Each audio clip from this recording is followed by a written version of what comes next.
All right, we got Jason Bonham here, 165-pounder, coming up regionals week.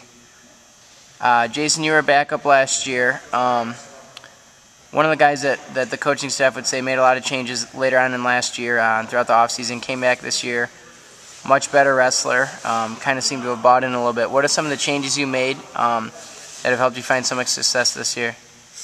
Well, I finally bought into the system. I came in as a cocky freshman, and I didn't really want to listen to anybody, and I had a very poor attitude, and I got my butt kicked a couple times, and I figured these guys are probably a little bit better than what I am, and I should probably listen to them. And then after that, things just started coming together. I wrestled pretty well towards the end of the season, so then I just kind of carried over to this season. All right, cool. We got this. I'm going to show off the room a little bit here. We got this new fully dedicated wrestling room here in Nichols Gym. Got bikes over there, pull-up bars. Got some ropes over here. This is the first full season North Central Wrestling's had with a full-time wrestling room, mats down all the time and all this cool stuff. How do you think that has played into you guys' success this year, and what are some of the things that's done for you? I think it helps with the attitude, because before we had to roll up the mats, and I've never had to roll up a mat in my entire life until I got here. So it definitely helps with the attitude and the mentality of the team, and I also think it's going to help us later on in the future.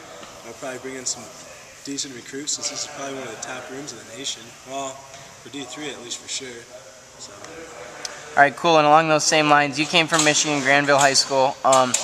What are some things you would say as a Michigan guy that came down here that that you've liked or disliked about the campus and about the wrestling team? I like the team as a whole. It's not bad. There's some pretty cool guys. The campus is a little small, but if I went to a bigger school, I probably wouldn't be in school right now. So I guess I like the class sizes, so it's a lot more focused on yourself. Overall, it's just a nice school. I picked it for a reason. So. All right, cool. What kind of goals do you have coming in this week, regionals? You know, for your team, or for yourself and for the team. Well, for myself, I want to get out. I think I got a good shot if I wrestle well. Lately, I've been wrestling kind of bad, so if I turn that around, I think I got a decent shot at getting out. For the team, we got to get as many people as possible out. I don't know, more than last year would be cool. All right, cool. Now, grad assistant Joe's theory is that country music has a different vibe in terms of the music that you listen to in the practice room. Some of you and the other guys on the team like to go for a little more hip-hop, rappy type of thing. What's your argument for that? Why do you think that's better? Well, my theory about the country music is white people really don't know how to dance that well.